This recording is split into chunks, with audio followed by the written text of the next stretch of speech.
Jesus, it's packed. Yeah, go down the back there, so. Welcome to the Snug with Richie and Lavin.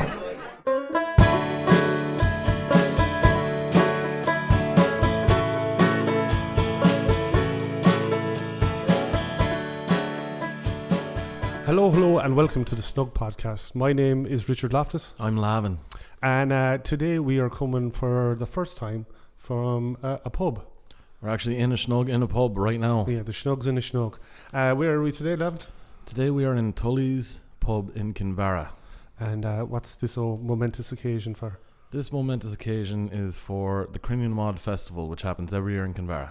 And what exactly is the mBád? Give us a brief outline. Of the mBád? Well, I suppose we can get into that in a bit. I think we should. What are you doing at the mBád this year? I will be having an exhibition this year, a painting exhibition, down in the secret garden on the quay. And the exhibition's name is the Morrígan, and it's 14 previously unseen paintings that are upstairs in the secret garden that you can come and have a look at. Yeah, and that's launching on Friday evening the 11th. Friday evening the 11th at 5 p.m. it starts, and then goes from 5 to 9, and then around 9 p.m. we'll be coming back up here to this pub, to Tully's, to play some music for the rest of the night. Yeah. How's the preparation going? It's actually been, as far as I've had a few exhibitions in Kinvara, and this has been by far it's gone the smoothest, in the sense of I just get the paintings framed and put them up. Yeah. And not to say that previous ones were difficult or hard. They just had different sort of ways about going about doing them. Like, one was a large one sort of out the country where it took like a month or two of prep, and it was that kind of like a video kind of exhibition and stuff. Then a few I had here in Kinvara down at Sheer, that was like, it was my first exhibition, so it was hard for me to figure out how to hang paintings, where to have them sit and everything. And now we're kind of getting into an area where it's kind of like, oh yeah, do you know what? This is where that goes there. I need to have this, and this done, and it's going to be fine. Yeah. So yeah, it's going great. You're an old hand at this stage, like. I'm getting used to it, at least. Yeah. So these are 14 paintings that you haven't seen before? No one. Yeah, I mean, you've probably seen them on Instagram, but no one's seen them in the flesh before. And they're all for sale. Every single one of them. Most importantly. Exactly. What in the grander scheme of the thing that's on this weekend is Cruinniú, and today we were joined by Paul Crowley, chairperson of the committee for the festival. How are you, Paul? I'm good lads. Good to be here with you. Yeah. Thanks for joining us. I suppose the best place to start is an explanation of what Cruinniú is. Oh, right, okay. Put you on the hot quick spot. synopsis of it. Okay, so the Cruinniú, Gathering of the Boats, is the brainchild of a man called Tony Moylan, and it dates back to 1978-79. So the history of the turf boats in Kinvara goes back over centuries, where they draw turf from Connemara to Kinvara. As you're probably well aware, in this side of the bay we don't have any turf, and there's an abundance of it in Connemara. At the time, the infrastructure was such that might as well have been in separate worlds. Yeah. There was no road structure to speak of, and there was no transport system. They were relying on asses and carts in those days when it started. So this trade between Kinvara and Connemara started, and the hookers, the boats, then were the glue that stuck everything together. They were the transport, but then the building of the hookers, the sailing of the hookers, the making the sails, all of these skills and traditions all evolved out of this. And you had boats that were built here in Kinvara, and you had families from Connemara who lived in Kinvara. Okay. So it evolved into this culture, if you want.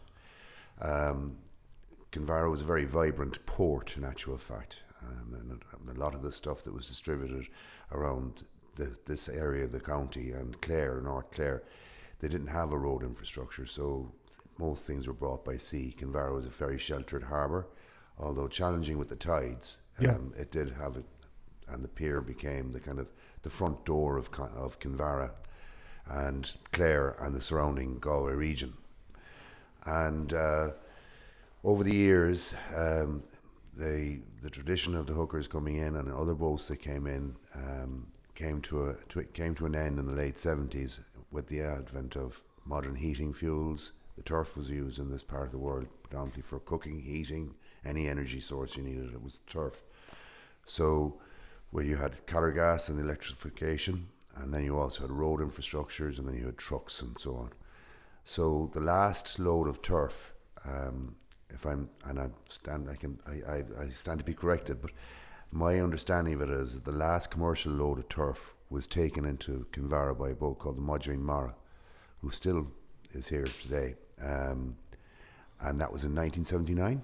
Okay, so it was still commercially operational up to 1979. Who the Morrígan? What? Jimmy's.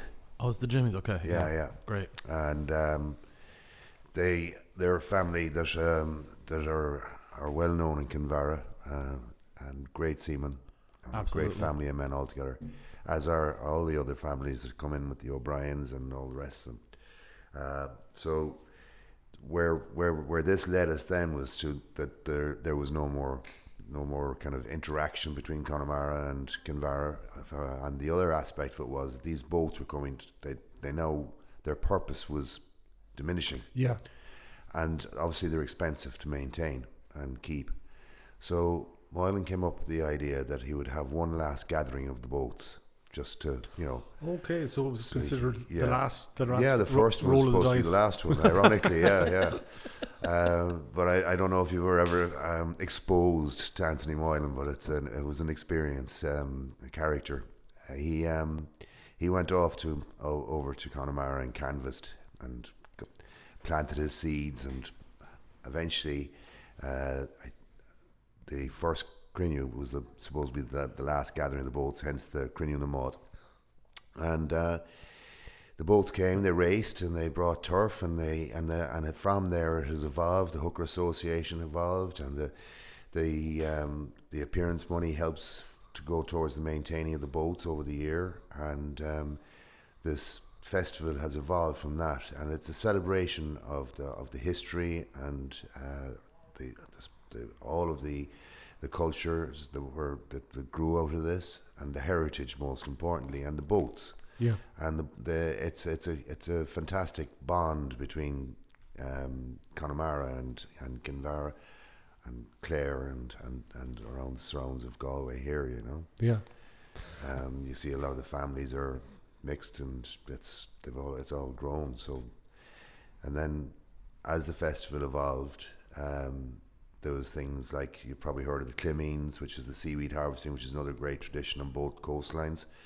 And so we have Climmeen racing and stuff like that to set it. And a Climmeen is a seaweed raft? So it's a seaweed raft that evolved from them cutting the seaweed on the shore, and then they'd have to move it to get it to somewhere they could get it to transport again. Yeah. Right? So in the early days, the seaweed would have been used to subsidise the soil and so forth in the fields and around. And so what they did was a Climmeen is about 2 tons of seaweed and for all effect, a cube which is tied with ropes. And they have keel ropes and they have tire ropes. It's evolved into a very specific skill. Yeah, it's an exact science kind of thing. And in the old days, they'd float them out on the high tide, and they would move them down the coast by standing on them and using long sticks. It's actually mad that you could think that you could actually do that, though. Oh, yeah. There was a table quiz here recently in Tully's, and one of the questions was what the name of that pole was that they used. Waddle. I forget what the name was. Do you remember? Waddle. That's it. Oh, waddle. Wow, okay, that's it. Waggle. I thought, geez, I hope. I hope so too. Making a fool of myself. So yeah, that's what they used to do. Is they used to push these so they'd come to the quays, the small little quays, like you say for instance, like Cruinniú Quay below. Yeah. Right? And that was connected to the infrastructure, right? So they'd be able to get it up onto the shore there, load it onto carts, and draw it off to the land. And that's how those Climmeen. And then I don't know who came up with the idea of racing Climmeens, but it's probably Anthony himself. Probably Moylan, I'd say. And so they're extremely difficult to maneuver, and there's a fabulous technique in it. I can imagine. Yeah. So you have two men or two people. We had Karen Weeks and her crew last year at it, and which made it. And we've it is of course the World Championships. You understand? Oh, okay. Right. So it's I think this year we have 4, if not 5 teams going into to pitch battle against each other. So you're standing on the seaweed, which is bound tightly, but your feet are moving down into it, so you have to keep moving your feet so that you don't get too deep into it. Yeah. And you're trying to get the pole to the bottom and push without getting stuck and not coming back with you. Yeah, so it's but all of that went by the wayside with modern, mechanical aids and what have you. They've got outboards and they towed them, and then they've got grab trucks, and so all that sort of skill sets are going as well. So that's part of what we're trying to do here, is keep all that going and impart that bit of heritage to the younger people around, so they understand the essence of what was going on and how Kinvara came to be what it is today. Yeah, and so for the uninitiated, say, when we say a hooker, that's the traditional boat of Galway coast, say. Yeah. Describe that. You call it a gaff rigged boat. Is that the correct way to describe it? So the actual origin of them now is of a grey area, but they wouldn't be unlike a lot of vessels you would have seen around the coastline of Scandinavia and England, Wales and Scotland. They evolved particularly because of their ability to carry bulk but to sail and be powerful sailing boats. So they've the Bald Moor and a big hooker that'll have quite a bit of sail area in it. Yeah. And when you look at them, they've got these lovely lines that come down from the gunnel out, flare out and come down around and into a fine keel, which gives them the ability to sail with a heavy load in them and powerful sail plan. And you have the hooker is a reference to there's probably 4 of that. So you have the Bald Moor, you have the Labard, which is half boat in the glow chug, and then you have the Pucon. That's the smallest one. Yeah. So like the Bald Moor, then that's about 40 feet. Yeah. They're over 40 foot. It's a lot of boat. Yeah. And what I come from a sailing background, I see all my life, but when you watch these crews sailing these boats, and it's done without raising a voice or a word, or everyone knows exactly what they're doing. The skills they have that have been handed down again over the generations,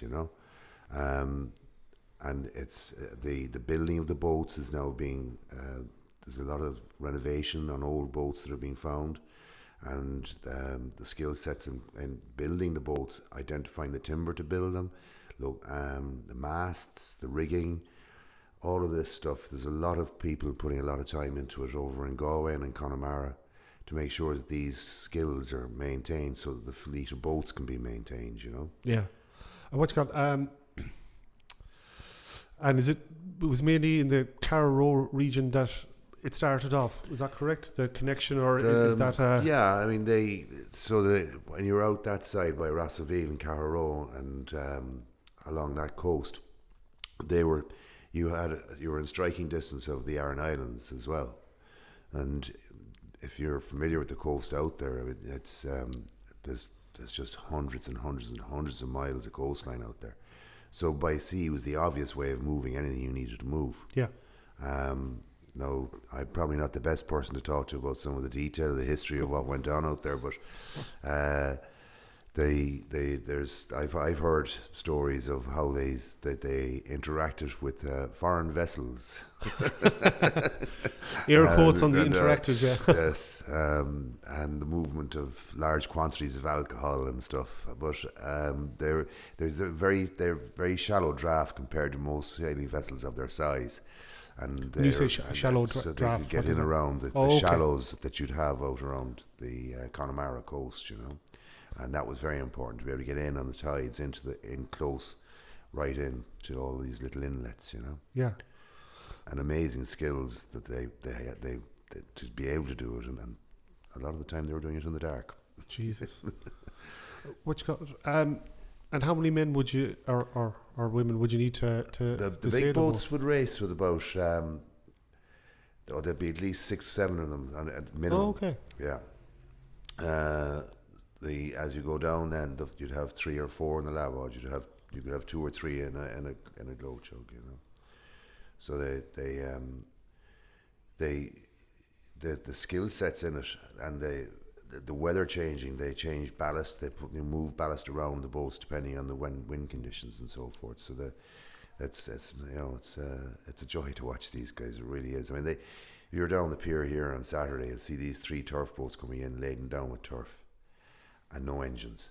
And they come in around the pier here, and they glide in there absolutely effortlessly, and it's timed meticulously, and there's no panic, there's no hassle. They just lines ashore, and the boat stops where it was supposed to stop. That's gorgeous to watch. Oh no, it's unbelievable.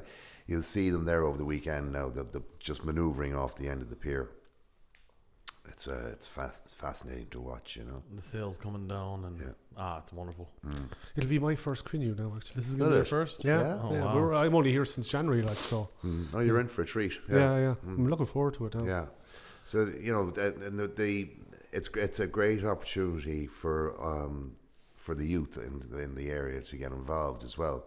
And over the years we're trying to evolve the festival into something that is obviously community based, but that is easy to run. Yeah. Okay, because we require a number of people to do a little, as opposed to just a few people doing a lot. Of course, yeah. And so we have a lot of the local community groups now are involved, you know, everything from the Scouts, the GAA, the soccer, the hockey clubs, the sailing club, all of these, and all the other community groups that are involved, and they've all got a presence down the quay over the weekend.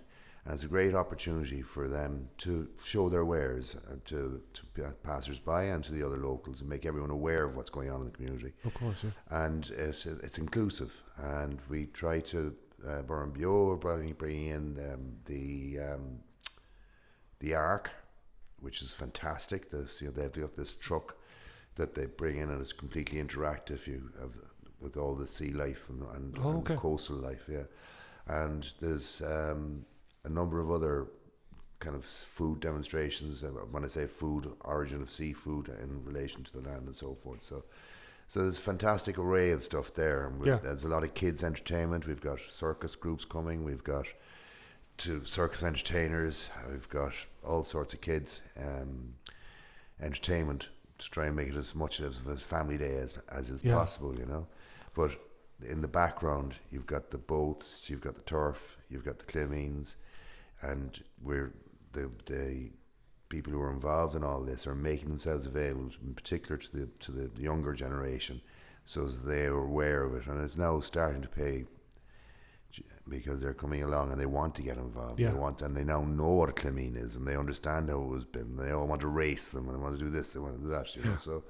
And they want to be on the boats, and they want to sail. So it's fun, you know. It's nice. That's probably the most rewarding part of it for me. Yeah, is to see the next generation taking it on. You know. And for your own background, I know you're from Cork City originally. Were you always kind of interested in like traditional sailing and the heritage side of things? No. I hadn't given it a blind thought, to be absolutely honest. But no, that's I'm being a bit flahoo there. I mean, sailing down in Cork, especially down in West Cork, I mean, I had a very strong connection with the commercial fishing down there. I worked on trawlers for a number of years, and my brother-in-law was a commercial fisherman, and there's all the old timers were involved. I'm going back to the 70s. And I was always unaware of not unaware, but I was always involved in old traditional boats. But my father built them, I sailed them, and I worked on the decks of some of them, the older boats and trawlers. But in reality, how I got involved with the Cruinniú is that when I met Moylan, and Joe Bosk, right? And Bosk, yeah. And Bosk, I got double hit. I was innocently sitting in Tignocton's one Saturday, having a quiet pint. Pub in Galway City. Yeah, And these two characters were sat up in the corner, and the heads in. Whatever they were talking about anyway was very important, I say. Yeah. And both men were inclined to flail their arms around from time to time, and there was the heads thrown back and going, so I said, geez, I have to get and find out who these lads are. I have to go over and have a word, you know. So I went over and picked my moment and introduced myself, just kind of said hello and got involved, got chatting about boats. You see, once we got onto boats, then we were grand. But I was completely unaware of who I was talking to. And we had a grand conversation. We talked about boats and we talked about all sorts of things. And I left it at that. That was it. And we drank a pint together and exchanged pleasantries, is how I would put it.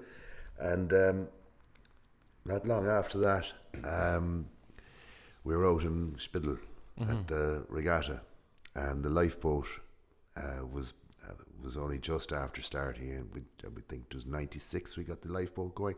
So it would have been 94 I met Moylan the first time. I met him once or twice in between, and he always had a word for me. And the next time I saw him, I was in the lifeboat in Spittle, and I brought the crew out with me to show the boat, and we were trying to make everyone aware that there was a new lifeboat. And in the lifeboat you're wearing dry suits and helmets and all sorts, so everyone looks the same. But it was absolutely boiling that day. So I said, lads, while we're inside in the harbour, we'll relax it a bit, and we'll hang off a buoy here, and we'll take off the dry suits and put them down on our waist and take the helmets off, and we'll switch everything off, you see. And there was no wind, none. There wasn't a breath of wind in around the quay in Spittle. But there was breeze, there was a line of sea breeze out about a half a mile off the pier, you see. And I had spotted this, and I was looking at it, and there must have been 10 or 12 hookers tied off at the end of the pier. And next day I heard this roar from across the water. It was, "Hi, Corky, Corky!" I couldn't remember my name, but he knew I was from Cork. So he was issuing instructions from the quay as to how these boats should be moved out there, and that I was the only man to do it, and all the rest, you know.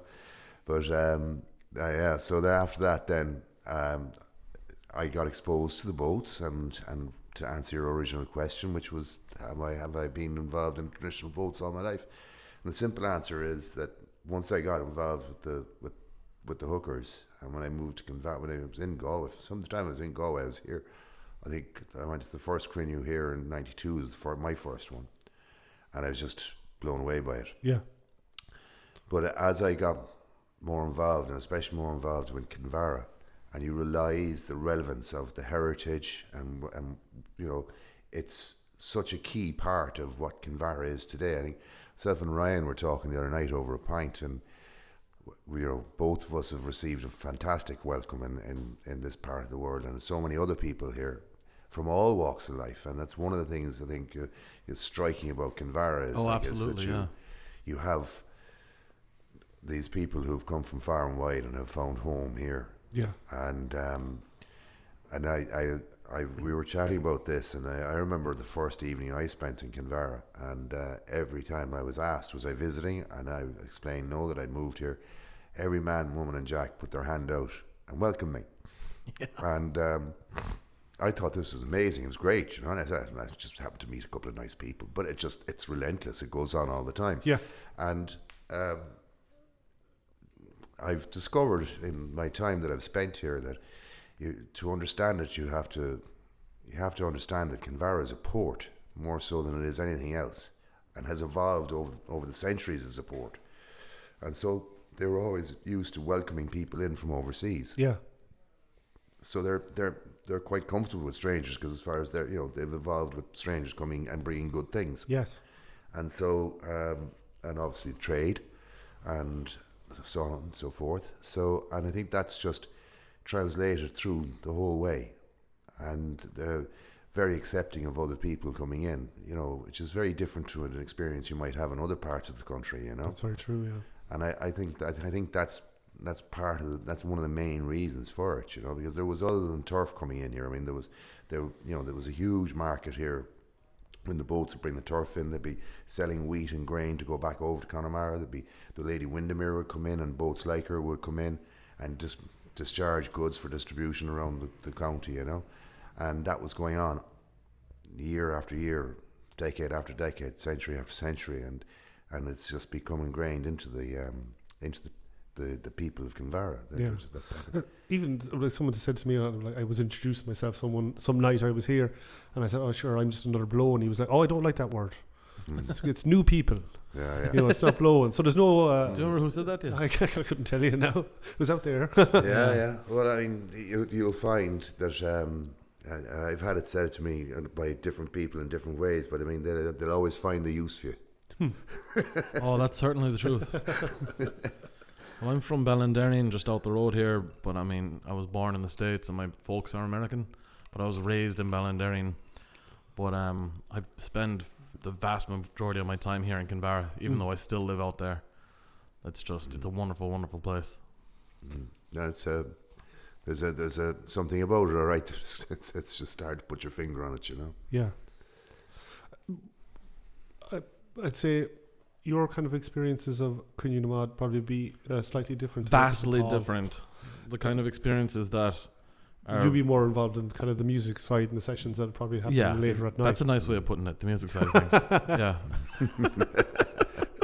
Behave yourself now. No idea what you're talking about.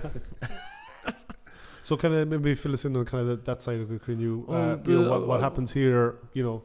Yeah. What kind of entertainment? What kind of entertainment? Yeah. Like, so there's always going to be really great sort of trad music in the pubs. Like, kind of basically all day it kind of happens, doesn't it? Yeah. And which day is kind of like the day known best for it? It would be Sunday. So I mean, it's kind of Sunday afternoon probably is one of the more popular ones. But so from the kind of onshore entertainment side of things, there's Friday evening at 7:30, for instance. There's an opening in the community centre, and that'll have a couple of tunes, the local musicians, and then it'll have Debbie Brown, who's did the artwork for the poster this year, who's going to have a little word about her poster, and then Jerry Keneally is going to say a few words, which will be interesting to see just how few they are. Jerry is a fantastic man. If you ever get a chance to talk to him. He is just a wealth of information about the history of Kinvara and the people of Kinvara, and he's a great talker. Yeah, and a great storyteller. And so he's opening it on Friday, and there'll be a bit of wine and cheese, and we'll have our merchandising available. So, but then there'll be music in all of the pubs on Friday evening, and then you'll find that on Saturday the day is spent with, we have a skippers meeting out in Parkmore at 2:30. And how far is Parkmore? Parkmore is, well, by sea it's about just over a mile, but by road it's about 9 kilometres. Okay. 10 kilometres. So not too far. So and then the boats arrive into Kinvara at around 4:30, the turf boats. So you'll have the unloading of the turf in the quay on the Saturday. On Saturday afternoon, which is a great spectacle, you know. It's wonderful. And there'll be racing for the Labos out the bay. They'll be around the pier as well. And then the sea adventures will all kind of wind up. There's the Green Island swim as well on Saturday afternoon.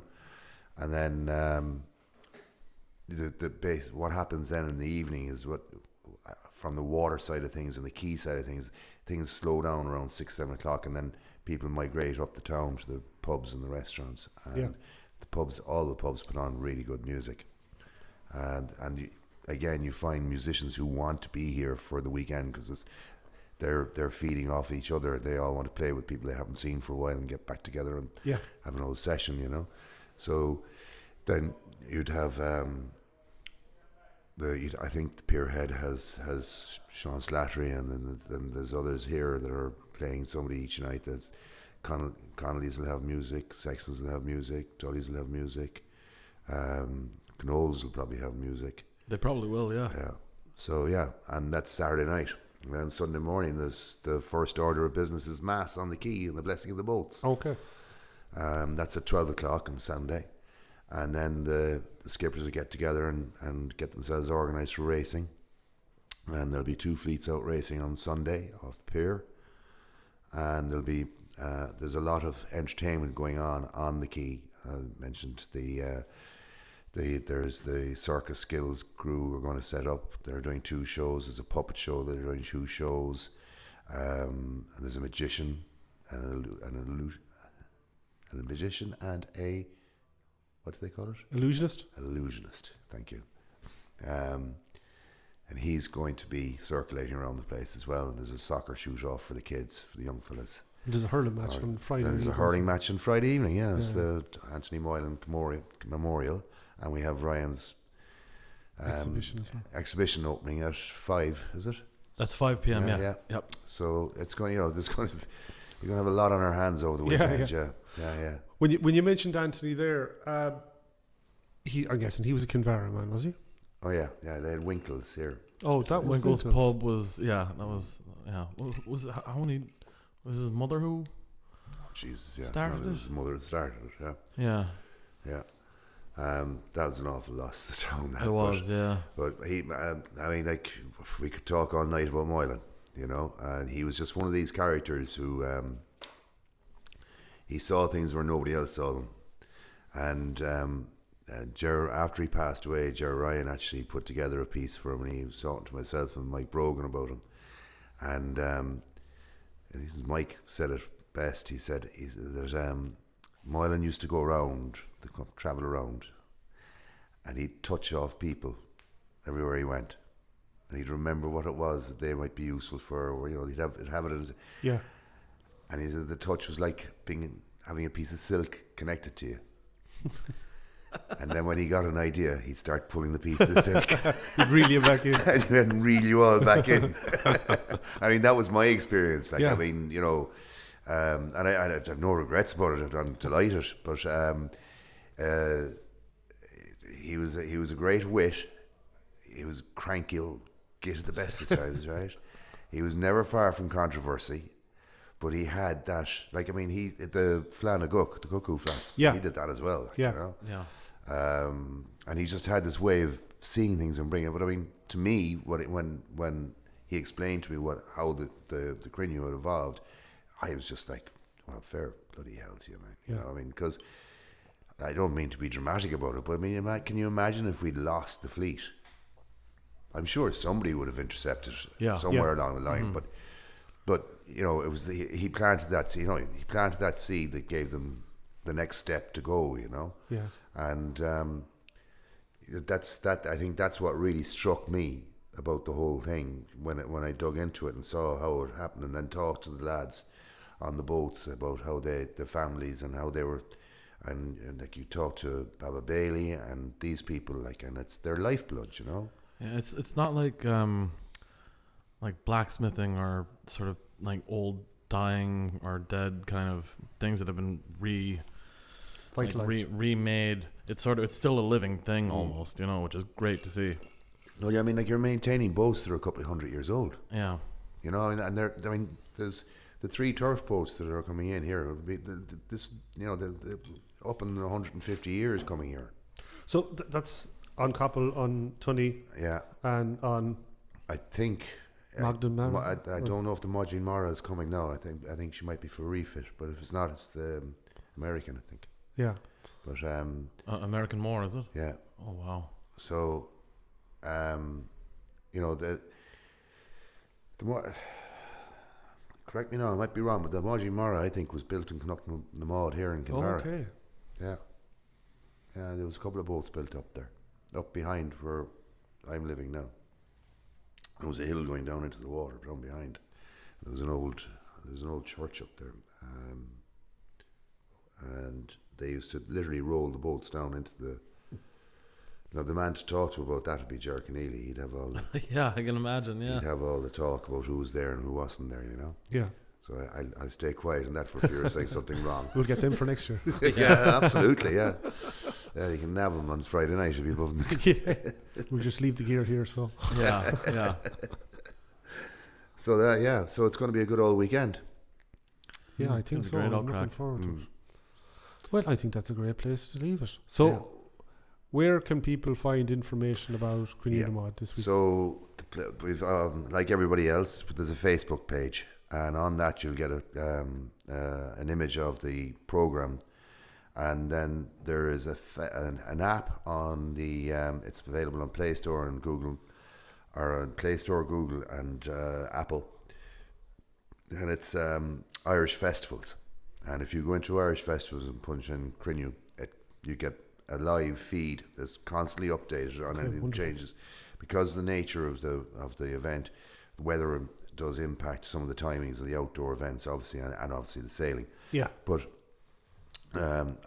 we'd love people to go and look at the app, because it gives you the explanation of what's going on. It gives you the availability of any of the posters and the various merchandising, but it also gives you a direct link to any of the services you might need in the vicinity around the weekend. Everything from your local shops, hairdressers, nail bars, Airbnbs, B&Bs, hotels, taxis. It has everything, and all of the people who support us. We have a huge amount of people who support. They're all involved, and they're in there as well. We will be putting out printed flyers with the programme of events written on them around to all the pubs and shops tomorrow. So they'll be available when people land into the village anywhere to get them. There'll be plenty of them around the place. We'll have a presence down on the quay all day, and anybody who wants to know anything that's going on, just come up to us and we'll keep them informed. Kinvara FM are broadcasting through the weekend, and they'll have all the relevant information and be repeating it out to people on their, I think it's 94.6 FM they're on. I can't remember. So they'll be keeping people aware as well. Yeah. So so go to Facebook or go to Irish Festivals app and look up Cruinniú na mBád. Come on down. It should be a great time. Yeah. Weather's looking good for it. Got decent sailing weather coming, and it's difficult to actually nail it down at the moment. We've got an anticyclone coming in off the Atlantic, and it's just making it a little bit difficult to predict what's going to happen, but it's not going to be anything too horrendous. Yeah. Well, the main thing is you'd like a bit of dry weather, but wind most importantly. Yeah, not too much of it. Okay. we're worse than the farmers. We'd like a little, but not too much. Now we've, because it does impact, and the Bádoiries and their families put such effort into coming down to Kinvara. I mean, it's the furthest away from home practically that they go. Okay. And it's about 45 miles across from wherever they're sailing from Carrow. Yeah. Carrow, yeah. I know a lot of the boats are in the docks in Galway because they were coming down around from Spiddle and stuff. But sorry to go back to the point, is they make such an effort to come. Yeah. And they're so darn determined to get here, and so they try and fix the weather before they're coming over. So sometimes you'll see them coming over a week before, or on other days you'll see them coming on the day. Yeah.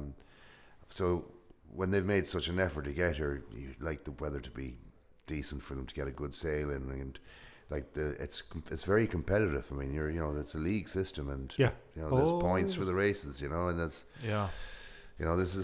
this isn't just pretty carry on like. Yeah, it's cutthroat stuff here. Oh yeah.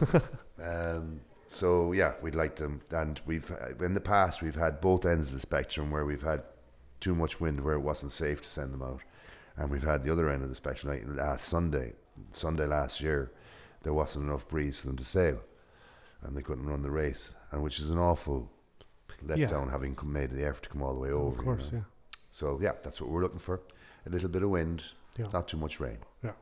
Well, fingers crossed. That's what we're looking for. Well, I'm looking forward to it. I have the Monday booked off, so I can lash into it now as much as I can. Well, definitely. It would be very naive of people who are going to immerse themselves in the Cruinniú to be expected to be working on Monday, I would suggest. Well, thanks very much, lads, for joining me and joining us. Yeah, thank you, Paul. Thanks very much, guys. Yeah, always good to chat. Yeah, and that's it.